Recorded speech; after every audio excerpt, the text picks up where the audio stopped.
bagaimana kita hendak membuat pemasaran atau marketing produk yang kita telah buat. Kita ambil contoh produk pertanian dahulu, ya. Tanaman jenis tanaman kontan seperti temikai, labu, timun, terung dan sebagainya. Di peringkat pengeluar ataupun kita petani, kita mengusahakan tanaman ini mahukan pendapatan yang besar ataupun untung yang banyak, maka kita terpaksa menggandakan usaha kita dengan menggandakan keluasan tanaman tersebut. Lebih luas ladang kita, lebih banyaklah produk ataupun hasil tanaman yang kita boleh kutip atau dihasilkan. Itu ialah teori akal ataupun hukum akal. Lagi banyak kita tanam, lagi banyak kita keluar. Tapi ketentuan Allah dalam projek tanaman ini, dia ada musuh-musuh tanaman. Dia ada masalah-masalah yang boleh kata penyakit yang boleh membunuh semua tanaman ataupun hasil pertanian ini tidak kita dapat sedikit pun. Umpamanya kalau datang musim banjir. Jadi bagi produk pertanian, mudahlah kita untuk pasarkan kerana kita tidak memerlukan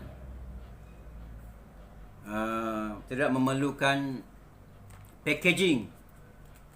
Packaging melibatkan jenama, packaging melibatkan label dan sebagainya. Cukuplah sekadar kita mengawal kesegaran tanaman sayuran atau buah-buahan tersebut. Selalunya produk-produk ini dipasarkan di Malaysia. Habis-habis pun di ekspor ke Singapura bagi jiran yang terdekat. Tapi bagi jumlah yang besar, bagi produk-produk yang tanaman yang dikeluarkan cara ladang yang besar, mungkin diekspor hingga ke Hong Kong, China sebagainya. Seperti buah yang kita biasa dengar, Musang King, ya, banyak dipasarkan di China. Tapi bagi produk yang kita hasilkan dari kilang atau produk yang kita buat, umpamanya kita ambil contoh produk makanan. Produk makanan yang kita buat, contohnya kari puff umpamanya. Kari puff, kita memerlukan satu label produk, pengenalan kepada produk. Pengenalan kepada produk ini ialah meliputi jenama produk, pengeluar produk, alamat tempat mengilang, dan kandungan-kandungan khasiat kebaikan produk yang kita hasilkan. Membuat labeling tadi, diharapkan benda itu simple saja, umum saja, tetapi menarik, ya. Tak perlu sehingga orang sukar nak baca, sukar nak buat pengencaman dan sebagainya. Ini akan menirukan pelanggan. Kita hendakkan satu produk yang mudah diingat oleh pelanggan. Umpamanya Red Bull 100 Plus, umpamanya Adidas. Produk-produk tersebut kita, kalau ia memerlukan pembungkusan yang lebih cantik untuk diedarkan di supermarket dan gedung-gedung perniagaan yang besar, memerlukan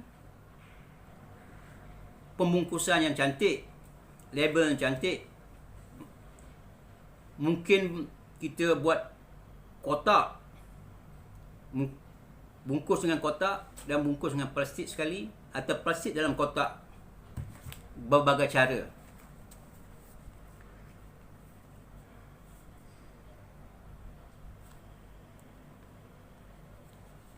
Setelah kita dapat menghasilkan produk tadi, produk kita contohnya seperti kuih kari puff tadi, kita boleh marketkan ke kios-kios ataupun kedai-kedai runcit, kedai makan atau gerai-gerai. Kerja marketing ini kita memerlukan rantaian, kita memerlukan deal, perjumpaan, ataupun sekarang ini lebih mudah melalui internet. Kita iklankan melalui internet dan kita cari stokis-stokis atau dealer-dealer supaya produk kita dapat dipasarkan di seluruh Malaysia dan cepat dan cekap. Kita tengok juga branding yang labelnya mudah faham, label yang simple dan bercorak tempatan. Sebab kita bermula dari peringkat tempatan, lokal, macam di Malaysia. Kalau kita sudah beralih kepada pasaran antarabangsa, kita boleh mengubah ataupun membuat label tadi. Umpamanya kita contoh beras, beras cat rambutan, simple saja. Beras Jasmine, beras Faiza. Jadi pelanggan-pelanggan, pengguna-pengguna mudah ingat. Tetapi kita hendak juga ingat pembungkusan tersebut hendaklah juga menarik dan juga cantik supaya pelanggan yakin dengan produk kita. Kalau pelanggan yakin dengan produk kita, barulah produk kita dapat dipasarkan dengan meluas. Dengan itu, maknanya kita menjaga kualiti produk. Kualiti produk tadi, kita contoh di makanan kari puff tadi, Kita mesti sudah buat kajian mengenai rasa, kesedapannya. Bagi peringkat awal, kita boleh bagi kawan-kawan, jiran-jiran cuba.